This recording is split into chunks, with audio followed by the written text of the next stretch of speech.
since I've been here within the last few weeks, did you really notice anything different or weird about my speech or the way I spoke to you or anything different about my behavior? Because I know that we haven't been speaking. If I were to tell you that within the last month I've been going through some very bizarre experiences, you wouldn't think anything strange of me. I mean, like for instance, if I were to tell you I heard a voice one night last month which transformed me as a whole, would you like recommend me like medical attention? Because when I tell people this, they think I'm nuts. Did you tell your parents at all? Yes, but it has everything to do with religion. And what happened was I lost my way. I left my parents' religion, and it seemed to be like I was enjoying my lifestyle for a long period of time. Now, last month, October 11th, when the storm rang out, the loud thunderbolts that rang, a few minutes before the first one rang, I woke up in my bed. It was around 3 a.m., and it was so immense, the sound of it, that I said I wasn't going to go to sleep that night. And what happened was, for some reason, I fell asleep. Within an hour, my body was paralyzed on the bed. I couldn't move my body. I had no control of my head, my arms, my legs. And that is called sleep paralysis. But that is in scientific terms. However, it goes deeper than that. I heard a voice which told me, it was a loud, deep-scaled masculine voice that said, if I believe, what if heaven is real, is what it said to me. Now, as somebody who doesn't care about any of this, as a 17-year-old, it doesn't occur to me. I don't have these kind of thoughts, and I don't have those kinds of dreams or anything, so I knew that it wasn't me. So I jolted out of bed as the thunderbolts were still ringing. It was pouring outside, and my body couldn't move. That's when I had total control over my body as soon as the voice stopped. And I got out of my room, and I went to my mother's room. I'm the only one sleeping in that room. And I went to my mother's room, and I asked her if I could stay there for the night. It was around 3 something in the night. And she said, okay. But I never told her for a long time what happened. She just said, why did you come? I said, because the noise was too much. I never told her about the voice until 2 days ago. And when I told other people about this, they told me that I should go get help. Because what happened was, on the 18th of October, right, because after that night, I started taking the Bible every day and reading it and saying, if this is real, if I heard that voice, and that something that traumatic happened to me, I'm going to react to it. So I opened up the Bible as like a 17-year-old teen who has other things to do every night and memorized passages from it and just said, if it's real, let it come to me, because I was somebody of no religious faith because I left. And what happened was, on the 18th of October, I was out on the porch reciting Psalm number 7. And all of a sudden, these drops of rain start pouring on my head. And it was not the roof, because I moved from the roof, and it kept dropping on my head, on my arm, and it wasn't raining on the night of October the 18th at approximately 10 p.m. It rained during the day, but it did not rain. It could not have occurred within that short period. It could have occurred to me at any time in my life. Why now, when I start opening up the Bible and asking for something, I don't know if like a revelation, does this suddenly happen? Why am I on the porch and the drops start pouring? Why did I hear the voice that night?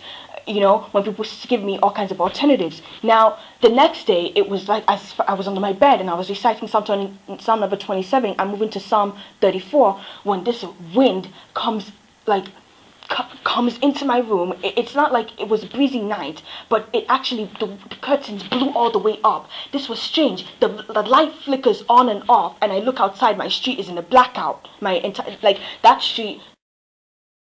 She even asked me, are you okay? And I said, I'm fine. And she said, what is wrong with you? And I got angry at the way she reacted to me. So I just went back to the room as it was still blowing. I closed the window, the light stopped, and the blackout, just like the lights came back out outside.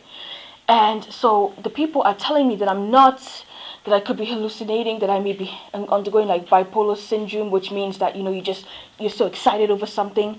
And because of my level of speech, the way how quickly I speak, that also influences me, and that I should seek medical attention. But when I finally told my mother this whole story 2 days ago, she said, she said, I know. I said, how did you know? And she said, because God told me he was going to reveal himself to you. So I said, did he tell you how I was going to do it? Because I looked at her and the way she was saying it, she was like, no, he didn't tell me. He just said it. So people at this, and I never told anybody else, they don't believe me. They think I'm mad. I can't concentrate on my schoolwork. It's like I'm going down in school. I can't do my homework. something is due a few days later, I don't even do it to the last minute because I've been sitting at home trying to think about how I'm going to bring this out. I can't keep this quiet. If you were to undergo something that powerful, not only once, twice, but 3 times, with the storm and the voice that echoed in my head, which was not me, it was a deep masculine voice. The porch, when I was on one night, arbitrary night, reciting a psalm, the raindrops and the wind that came brushing into my room, which put my street in a blackout as I was reciting Psalm 34. Which never happened before. It couldn't have been any ordinary wind that just happened again coincidentally as I'm reading the Bible.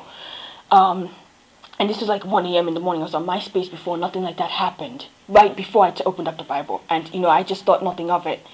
I didn't open up the Bible for a week after that because I was afraid. And people still to this day think that I'm mad, that I'm hearing things and that it's my problem. Has anything like this ever happened before this year? No, nothing like this has ever happened to me before this year. This time last year, I was just a believer, not because I was a true believer, but because I'm raised in a Christian home, and teenagers my age are not really questioning religion. They're just taught to believe or to adopt what their parents give them. But when I questioned it, I left it. And what I did was I assembled, I got like members in my community who had the same ideas, atheistic beliefs, and we made videos on the internet and published them worldwide about how we don't think religion is logical and how this whole science is prevailing and religion should just should do away with, and this whole idea of Adam and Eve. And that's what I've been engaging in all summer long before school started, and reading all these books from people like Richard Dawkins, a famous British evolutionary scientist and atheist who questions. He's a religious prosecutor as well. I read books from Sam Harris, Christopher Hitchens, you might know him. You don't know him. Carl Sagan, yes, and people like that, and do you Michelle Goldberg.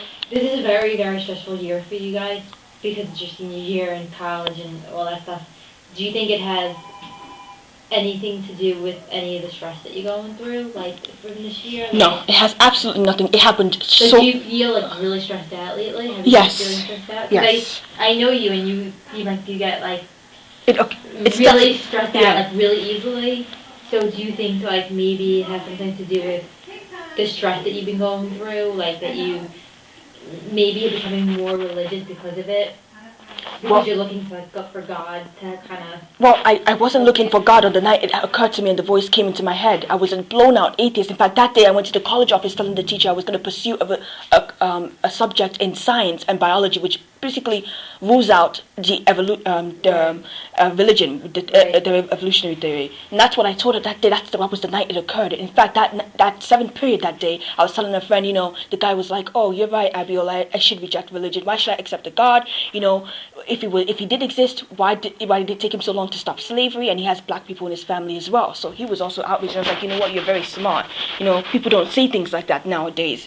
And that was the night it came to me. If I were to make this up, like if this were like if I as a person of no belief, you don't believe in voices, you don't believe in spirits, God, angels, unicorns. Right. So if this were to occur to me, obviously it's real.